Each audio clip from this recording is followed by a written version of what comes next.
दोस्तों, जब भी हम पुराने किलों और महलों के ऊपर वीडियो बनाते हैं तो कुछ तिलचट्टे आते हैं और नीचे कमेंट करते हैं कि साहब ये तो गरीबों के खून से बनाए गए हैं, उनसे बेगार ली जाती थी, उनका खून चूस चूस करके ये किले महल बना दिए। और बेगार प्रथा के नाम से तो एक नेरेटिव ही सेट कर दिया। हर जातिवादी मानसिकता वाला राजनेता बेगार प्रथा के नाम से अपने भाषणों के अंदर बेगार प्रथा का नाम लेता है और जो पूर्व शासक थे हमारे यहाँ के, उनके खिलाफ जनता को भड़काता है।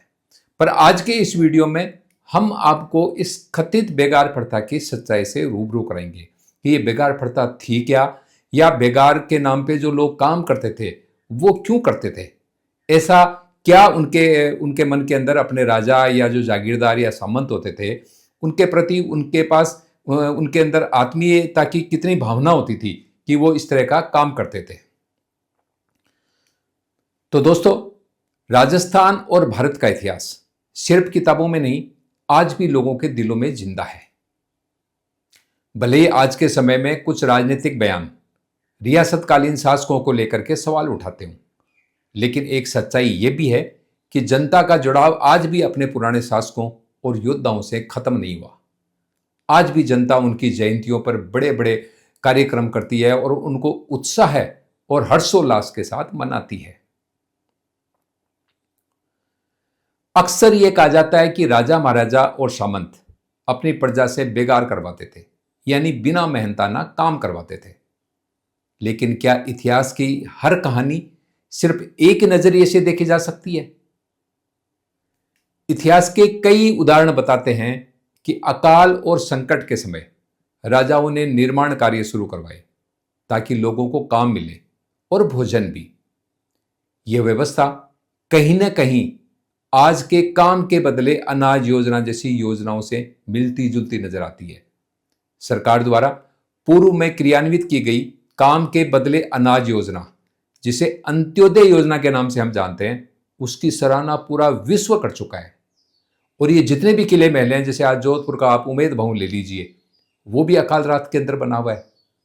जो तालाब खुदवाते थे शासक पुराने जो सामंत थे, वो भी अकाल के टाइम खुलवाते थे ताकि लोगों को रोटी मिल जाए, उनको भूख नहीं मिले और उनमें उनकी एक मुफ्त में खाने की आदत भी नहीं पड़े।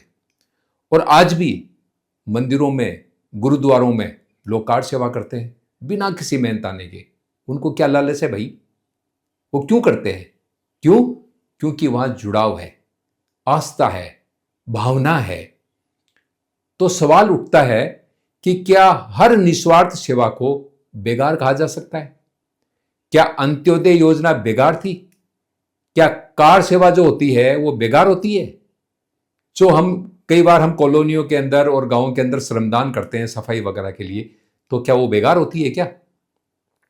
चलो और तो और छोड़ो आप, जो राजनेता होते हैं उनकी सभाओं के अंदर लोग दरियां बिछाते हैं, यानी जो कार्यकर्ता है वो सभाओं की व्यवस्था करते हैं, काम करते हैं, नेताओं से क्या पैसे लेते हैं क्या वो?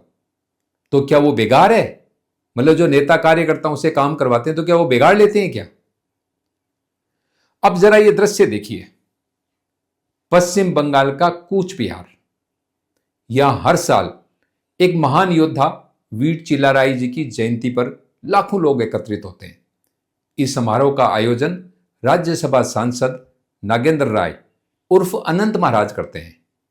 नागेंद्र राय के बारे में बता दूं कि नागेंद्र राय एक साधारण राजवंशी परिवार में जन्मे थे, पर जो कूच बिहार का राज परिवार है उसका 1992 के अंदर जो आखिरी राजा था, उनके निधन के बाद वहां की गद्दी खाली हो गई।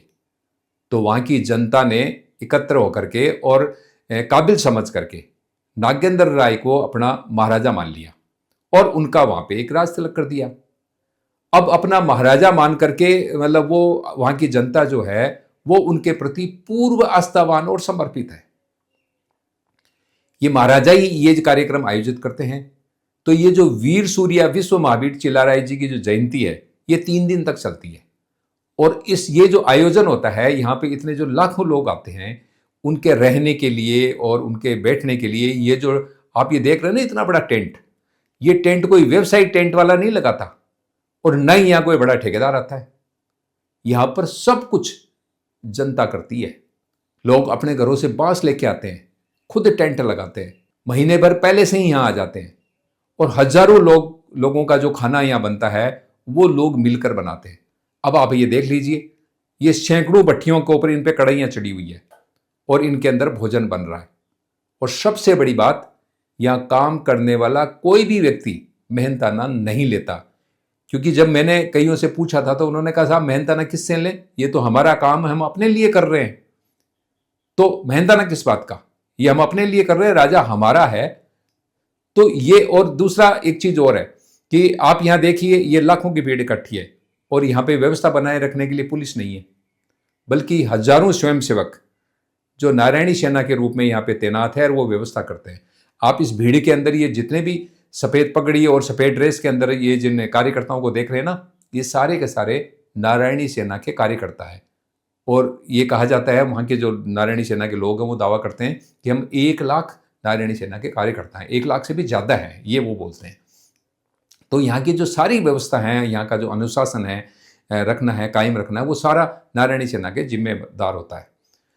और अब आप ये देखिए, ये जो आप ये खूबसूरत महल देख रहे हैं, ये अनंत महाराज का है। और ये महल न तो किसी सरकार ने बनाया, न ये रियासती काल में बना, बल्कि जनता ने अपने महाराजा के लिए खुद बनाया है।